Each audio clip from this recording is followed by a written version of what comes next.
বন্ধ কৰক ডাইনী হত্যা বন্ধ কৰক কুসংস্কাৰ বন্ধ কৰক কুসংস্কাৰ বন্ধ কৰক অন্ধবিশ্বাস বন্ধ কৰক কৰিব অন্ধবিশ্বাস বন্ধ কৰক পিছমাদুলি নকৰিব পিছমাদুলি নকৰিব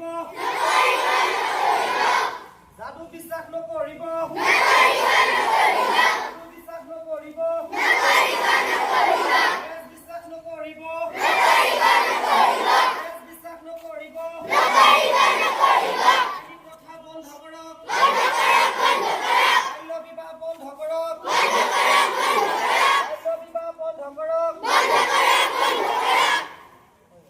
বন্ধ কৰক ডাইনী হত্যা বন্ধ কৰক কুসংস্কাৰ বন্ধ কৰক অন্ধবিশ্বাস বন্ধ কৰক বাল্য বিবাহ বন্ধ কৰক ডাইনী প্ৰথা বন্ধ কৰক ডাইনী প্ৰথা বন্ধ কৰক বন্ধ কৰক বন্ধ কৰক ডাইনী হত্যা বন্ধ কৰক বন্ধ কৰক বন্ধ কৰক হয় আমি ৰাষ্ট্ৰীয় বিজ্ঞান সংস্কৃতি দিৱস আজি দুটা সময়ত অনুষ্ঠিত কৰিছোঁ এটা চেঙামাৰী উচ্চ মাধ্যমিক বিদ্যালয়ত আপোনালোকে দেখিছে যে আমি অনুষ্ঠিত কৰিছোঁ আৰু এতিয়া আমাৰ এখন ব্যক্তিগত খণ্ডৰ বিদ্যালয় অসম আদৰ্শ বিদ্যালয় বৰ্তমান আমি অনুষ্ঠিত কৰিছোঁ ছাত্ৰ ছাত্ৰীসকলৰ মাজত মানৱ শৃংখল প্ৰস্তুত কৰি তেওঁলোকৰ মাজত সজাগতামূলক যিটো আমাৰ শোভাযাত্ৰা যে ডাইনী হত্যা বন্ধ কৰাৰ পৰা ধৰি বিভিন্ন ধৰণৰ আমাৰ গেছ ভেজালি বন্ধ কৰা বন্ধ কৰা হাতে খুলিলে চিকিৎসকৰ বোলে এনেকুৱা ধৰণৰ শ্লোগান আমি ৰাইজৰ মাজত সজাগতা আনিবৰ কাৰণে এই দুয়োখন বিদ্যালয়ৰ জৰিয়তে এক সজাগতামূলক কাৰ্যসূচী গ্ৰহণ কৰিছোঁ লগতে যি 20 আগষ্ট সেই যে 2013 চনৰ 20 আগষ্ট তাৰিখটো কিছু আততীয়ই যিগৰাকী ব্যক্তিক আমাৰ হত্যা কৰিছিলে ডাক্তৰ নৰেন্দ্ৰ দাভোলকাৰ যিগৰাকী ব্যক্তিৰ সপোন আছিলে যে সমাজৰ পৰা বিজ্ঞান মানে মানসিকতাটো পৰলৈক্য আৰু অন্ধবিশ্বাস কুসংস্কাৰবিলাক আঁতৰ এই আঁতৰ কৰিবৰ কাৰণে প্ৰয়াস কৰিছিল তাৰ কাৰণে গুলীয়াই হত্যা কৰা হৈছিলে কিন্তু এইজন বিজ্ঞান মহামনিষ্ঠী কৰিছিলে 2014 চনত পদ্মশ্ৰী বঁটা দিছিলে মহন্তৰৰ গতিকে তেখেতৰ ব্যক্তিক আমি আজি ছাত্ৰ ছাত্ৰীসকলৰ লগতে সমাজত চিনাকি কৰি দিয়াটো আমাৰ দায়িত্ব তাৰ সেইবাবে সেইজন ব্যক্তিৰ জীৱনীৰ ওপৰত আমি বক্তৃতা অনুষ্ঠিত কৰিছিলোঁ দুয়োখন বিদ্যালয়ৰ ছাত্ৰ ছাত্ৰীসকলৰ মাজত গতিকে আমি দেখিছোঁ যে ছাত্ৰ ছাত্ৰীসকলে যি নহওক তেওঁলোকৰ বিষয়ে জানক বুজক কাৰণ তেওঁৰ দৰে গোবিন্দ পানচাৰী M.M. কালবুৰ্গী হৰি লংকেশ আদিসকলকো হত্যা কৰা হৈছিলে সমাজত বিজ্ঞান মানসিকতা গঢ় গতিকে আমি এই অনুষ্ঠানটো লৈছোঁ এইকাৰণে যাতে 20 আগষ্ট তাৰিখে ৰাষ্ট্ৰীয় বিজ্ঞান মানসিকতা দিৱস হিচাপে এটা স্বীকৃত আৰু সেইদিনাখনে যে আমি ভাৰতৰ সংবিধানৰ যিটো আমাৰ মৌলিক অধিকাৰ আছে বিজ্ঞান মানসিকতা সম্পন্ন জীৱনধাৰা লৈ আমি জীয়াই থাকোঁ সেইটা সন্মান জনাই আমি সকলোৱে সজাগ হোৱা হওক সচেতন হোৱা হওক অন্ধবিশ্বাস কুসংস্কাৰ ভেজালি তন্ত্ৰ মন্ত্ৰ তাবিজ এইবিলাকৰ পৰা আঁতৰি নিজকে আত্মবিশ্বাসী কৰিবলৈ আৰু জীৱনটো সমাজ আমাৰ এই অনুষ্ঠানৰ কাৰ্যসূচী সকলোৱে সমাপন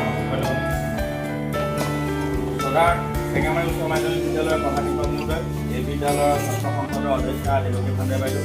জ্যেষ্ঠ বিজ্ঞানৰ শিক্ষক প্ৰমুখ্যে শিক্ষক শিক্ষয়িত্ৰীসকল আৰু ছাত্ৰ সংসদৰ বিষয়ববীয়া আৰু ছাত্ৰ ছাত্ৰীসকল আজি হৈছে ৰাষ্ট্ৰীয় বিজ্ঞান মানসিকতা দিৱস আমি সকলোৱে জানো যে 20 আগষ্টৰ 2013 চনতে আমাৰ বিশিষ্ট চিকিৎসক বিজ্ঞান মানসিকতাৰ কৃষ্ণ ব্যক্তি ডাক্তৰ নৰেন্দ্ৰ দাভোলকাৰক আততীয়াই গুলীয়াই হত্যা কৰিছিলে তেখেতৰ দুখ আছিলে এটাই যে ভাৰতীয় সংবিধানৰ অনুচ্ছেদত থকা যিটো মৌলিক অধিকাৰ যে বিজ্ঞান মানসিকতা প্ৰচাৰ কৰাৰ ক্ষেত্ৰত সকলো ব্যক্তিৰে স্বাধীনতা আছে সেইটোৰ ক্ষেত্ৰত তেখেতে কিছুমান গভৰ্ণমেণ্ট বা তথাকথিত বিশ্বৰ মানৱ বুলি নিজকে পৰিচিত দিয়া ব্যক্তিসকলে অলৌকিক কাণ্ড কাৰখানা দেখুৱাই এটা মানে ব্যৱসায় ধৰ্মৰ নামত ব্যৱসায় কৰি আহিছিল তেওঁলোকে সেইখিনি তেওঁলোকে ভণ্ডামী বুলি দেখুৱাই দিছিলে ডাক্তৰ নৰেন্দ্ৰ দাভোলকাৰে তেখেতে কৈছিলে ৰাইজ এই অলৌকিক কাণ্ডবিলাকৰ পৰা আপোনাৰ আহ্বান মানে হয় যিহেতু এই নৰেন্দ্ৰ দাভোলকাৰে কি কৈছে কি এই অলৌকিক কাণ্ডবিলাকৰ আঁৰত কি বিজ্ঞান আছে কেনেকৈ হয় মাটি মুটি ত্ৰিপুল কেনেকৈ ওলায় হঠাতে কিবা এজন গভৰ্ণমেণ্টে কিলিকতে কেনেকৈ ঘড়ী এটা কেনেকৈ বুটিয়া লাডু এটা উলিয়াই দিব পাৰে এইবিলাকৰ ব্যাখ্যা তেওঁ আগবঢ়াইছে ৰাইজক সজাগ কৰিছিলে কেনেকৈ নাৰিকলৰ পৰা তেল ওলায় নেমু এটা কাটি দিলে কিয় তেজ ওলায় বহু অংকে তাত বিজ্ঞানৰ ৰহস্য সোমাই আছে সূত্ৰ সোমাই আছে সেয়া ব্যাখ্যা কৰিছিল সেইবাবে তেখেতক এই ব্যৱসায় ধৰ্মৰ এগেইনষ্টত নহয় ধৰ্মক ব্যৱসায় হিচাপে লোৱা তথাকথিত গভৰ্ণমেণ্টবিলাকে বেয়া পাইছিল বেয়া পাই তেওঁ 2013 চনৰ 20 আগষ্টৰ দিনাখন তেখেতে যেতিয়া মৰ্ণিং ৱাক কৰিব গৈছিলে তেখেতক গুলীয়া হত্যা কৰিছিল তাৰপিছতে আমাৰ কি হ'ল গৌৰী লংকেশ MM কালপুৰ্গি তেনেকুৱা গোবিন্দ পানচাৰে কোনোবা এজন ন্যায়াধীশ আছিলে কোনোবা এজন সাংবাদিক হয় কোনোবা এজন বিশিষ্ট ব্যক্তি হয় এই ভাৰতৰ বিশিষ্ট ব্যক্তিসকলক বিভিন্ন কাৰণত বিজ্ঞান মনস্কতা প্ৰচাৰৰ ক্ষেত্ৰত তেওঁলোকে ৰাইজক সজাগ কৰিবলৈ যেতিয়া জাগ্ৰত হৈছিলে তেওঁলোকক ঘৰৰ ভিতৰত ঘৰৰ বাহিৰত অফিচলৈ অহাৰ সময়ত গুলীয়াই হত্যা কৰিছিল সেইবাবে কি কৰিছিলে এই ডক্টৰ নৰেন্দ্ৰ দাভোলকাৰক শ্ৰদ্ধা জনাই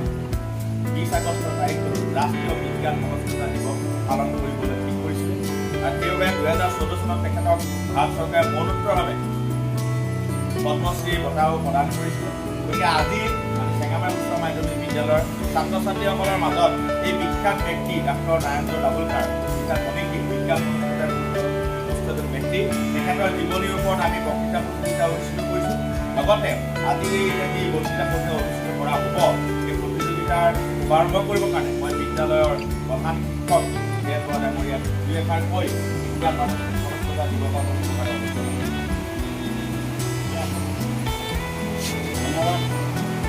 বিদ্যালয়ৰ সহকাৰ্য বৰদলৈ ডাঙৰীয়া বিদ্যালয়ৰ সংসদৰ সভানেত্ৰী সদস্য আমাৰ চৰকাৰী হাজৰিকা ছাত্ৰ ছাত্ৰীসকল বিজ্ঞান মানসিকতা আমাৰ গঢ়ি তোলাটো বৰ্তমান সময়ত এটা বৰ গুৰুত্বপূৰ্ণ কথা আমি যেতিয়া সদস্যতা আছিলোঁ তেতিয়া এটা অভিযান আমাৰ চৰকাৰৰ তৰফৰ পৰা হাতত লৈছে বিজ্ঞান যাত্ৰা আজিকালি সেই অভিযানটো কথা নাই বিজ্ঞান যাত্ৰাৰ যোগেদি মানুহবিলাকৰ ছাত্ৰ ছাত্ৰীৰ মাজত বিজ্ঞানসুলভ জীৱনটো সৃষ্টি কৰিব প্ৰচেষ্টা হাতত লোৱা উচিত গতিকে এইটো এটা বৰ গুৰুত্বপূৰ্ণ কথা আজি এতিয়া 21 শতিকাত আমি কিছুমান অন্ধবিশ্বাসত গৈ আছোঁ গতিকে আমাৰ অন্ধবিশ্বাসবিলাক দূৰ কৰি এনেকৈ আমি আমাৰ বিজ্ঞান বৈজ্ঞানিক দৃষ্টিভংগী আমাৰ গঢ়ি তুলিব পাৰি তাৰ প্ৰচেষ্টা আজিকালি বিদ্যালয়সমূহ অব্যাহত ৰাখিছে বিজ্ঞানৰ বিভিন্ন অনুষ্ঠানবিলাক আছে যেনে আমাৰ কিছুমান ঠাইত আকাশ বুলি এটা অনুষ্ঠান আছে তাত সুন্দৰবলগীয়া আছে আৰু বিভিন্ন সেই আকাশত আমাৰ জড়িত হৈ আছে সেইটো এটা অনুষ্ঠান তেনেকুৱা বিভিন্ন অনুষ্ঠান আছে যিবিলাকৰ যোগেদি ছাত্ৰ ছাত্ৰীৰ মাজত বৈজ্ঞানিক দৃষ্টিভংগীটো জগাই তুলিবলৈ এটা প্ৰচেষ্টা কৰা হৈছে কিন্তু ডাঙৰ কথা হৈছে কি এফালে বৈজ্ঞানিক দৃষ্টিভংগী জগাই তুলিবলৈ প্ৰচেষ্টা কৰা হৈছে আনফালে আমি বিভিন্ন অন্ধবিশ্বাসত আমি গৈ আছোঁ আমি মন্দিৰ মছজিদ নামঘৰ এইবিলাকক লৈ পেলাই আমি এতিয়া ব্যস্ত হৈ পৰিছোঁ বিজ্ঞানৰ দৃষ্টিভংগী বিজ্ঞানৰ আমি কথা কওঁ বিজ্ঞানৰ শিক্ষকৰ হাতত থাকে কি ডাঙৰ ডাঙৰ মাৰ্বলৰ আঙুঠি 5টা 6টা আঙুঠি গোটেইকেইটা আঙুঠি পিন্ধে সেইবিলাকৰ কোনো অৰ্থই নাই যে মাৰ্বলৰ পাথৰ পিন্ধিলে শনিৰ ৰোগটো হয় বৃহস্পতিৰ ৰোগটো হয় ইত্যাদি এইবিলাক দৃষ্টিভংগী আমাৰ বিজ্ঞানৰ ক্ষেত্ৰত অনুমতি আছে গতিকে বিজ্ঞান পঢ়ালেই নহ'ব বিজ্ঞানৰ দৃষ্টিভংগীতে মানুহজনৰ থাকিব লাগিব আমি বিজ্ঞান কিতাপ পঢ়িলে নহ'ব বিজ্ঞানৰ থিয়ৰিকেইটা মুখস্থ কৰিলে নহ'ব আমাৰ দৃষ্টিভংগী বিজ্ঞানসুলভ হ'ব লাগিব গতিকে সেই বৈজ্ঞানিক দৃষ্টিভংগী যাতে আমাৰ প্ৰত্যেকৰে থিংকিংটো বিজ্ঞানসুলভ হয় বৈজ্ঞানিক দৃষ্টিভংগী যদি আমাৰ থাকে বৈজ্ঞানিক দৃষ্টিভংগী বুলি ক'লে কথাটো এইটোৱে যে আমি কোনো এটা কথা যুক্তি সহকাৰে খালি জাৰি চাই পেলাইহে তাক গ্ৰহণ কৰোঁ এইটো এটা বৈজ্ঞানিক দৃষ্টিভংগী কোনোবাই কিবা এটা কৈ দিলে যে গণেশে গাখীৰ দিয়ে সি গণেশে গাখীৰ খায় কথাটো কৈ দিলে গোটেইখন হুলস্থুল চাৰিওফালে গণেশক ওপৰত গৈ পেলাই মানুহ একদম লম্বা কৰিবলৈ লাগে কিয়নো গাখীৰ এইটো কথাটো সঁচা হ'ব পাৰে নে নোৱাৰে নে সত্যতা আছে নে নাই মানুহে কোনো চালি জাৰি নাচায় আমাৰ সমাজত খালি চিধাই গৈ পেলাই তাত একেবাৰে লম্বা দি গছ লৈ পৰি যায়গৈ টকা পইচা খৰচ কৰি সেইবিলাক দৃষ্টিভংগী বিজ্ঞানসুলভ দৃষ্টিভংগী নহয় কথাটো চালি জাৰি চাব লাগিব গন্তি কৰি বিবেচনা কৰি চাব লাগিব তাৰ দৃষ্টিটো চাব লাগিব গতিকে এইটো বৰদলৈ কৈছিলে এইমাত্ৰ যে নাইকৰ কথা পাতি আছে চলাই ইত্যাদি নমস্কাৰ মোৰ নাম মিছ আয়াত আহমেদ বৰবৰা মই নৱমমান শ্ৰেণীৰ ছাত্ৰী আজি ৰাষ্ট্ৰীয় বিজ্ঞান মনস্কতা দিৱস 2013 চনৰ 20 আগষ্টত ডক্টৰ নৰেন্দ্ৰ দাভোলকাৰক গুলীয়াই হত্যা কৰিছিল। ডক্টৰ নৰেন্দ্ৰ দাভোলকাৰৰ জন্ম 1945 চনৰ 1 নৱেম্বৰত মহাৰাষ্ট্ৰত হৈছিল। তেখেতৰ পিতৃৰ নাম অচ্যুত দাভোলকাৰ আৰু মাতৃৰ নাম তাৰাবাই আছিল। তীখৰ বুদ্ধিসম্পন্ন দাভোলকাৰ পঢ়া শুনাৰ লগতে খেলা ধূলাতো আগবঢ়া আছিল। দাভোলকাৰৰ নৰেন্দ্ৰ দাভোলকাৰক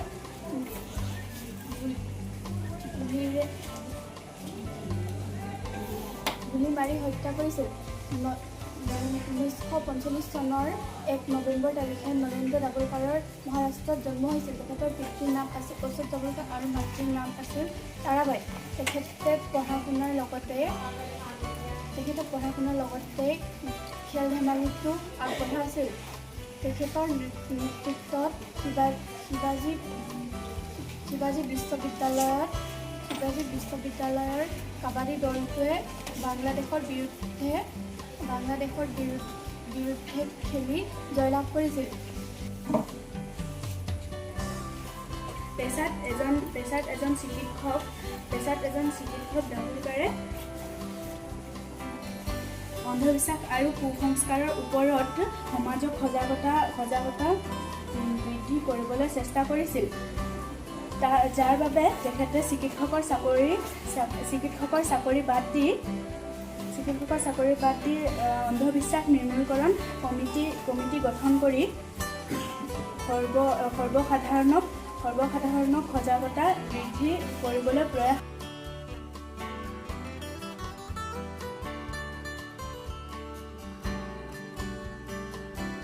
আনিবলৈ চেষ্টা কৰিছিল। সেইবাবে তেওঁ চিকিৎসকৰ চাকৰি ত্যাগ কৰি অন্ধবিশ্বাস নিৰ্মূলকৰণ সমিতি গঠন কৰি সৰ্বসাধাৰণক সজাগ কৰিবলৈ চেষ্টা কৰিছিল। তথাকথিত গডমেনবোৰে দেখুওৱা নানা ধৰণৰ কাণ্ডবোৰক তেওঁ বৈজ্ঞানিক ব্যাখ্যা আগবঢ়াইছিল। দাভোলকাৰৰ এনেধৰণৰ কৰ্মৰাজিয়ে ধৰ্মৰ নামত ব্যৱসায় কৰা গডমেনসকলক অসন্তুষ্ট কৰি তুলিছিল, যাৰ বাবে 67 বছৰ বয়সত তেখেতক ধৰ্মীয় গুণ্ডা বাহিনীয়ে গুলীয়াই হত্যা কৰিছিল। এইগৰাকী মহান মনীষীক ভাৰত চৰকাৰে 2014 চনত মৰণোত্তৰভাৱে পদ্মশ্ৰী বঁটা প্ৰদান কৰে। গুলীয়াই হত্যা কৰা হৈছিল। তেখেতৰ জন্ম হৈছিল 1945 চনৰ 1 নৱেম্বৰত মহাৰাষ্ট্ৰত। তেখেতৰ পিতৃৰ নাম আছিল অচ্যুত দাভোলকাৰ আৰু মাতৃৰ নাম আছিল তাৰাবাই। তীখৰ বুদ্ধিসম্পন্ন পঢ়া শুনাৰ লগতে তেওঁ খেলা ক'বলৈ পাইছোঁ। আজি 20 আগষ্ট ৰাষ্ট্ৰীয় বিজ্ঞান মনস্কতা দিৱস। 2013 চনৰ 20 আগষ্ট তাৰিখে ডাক্তৰ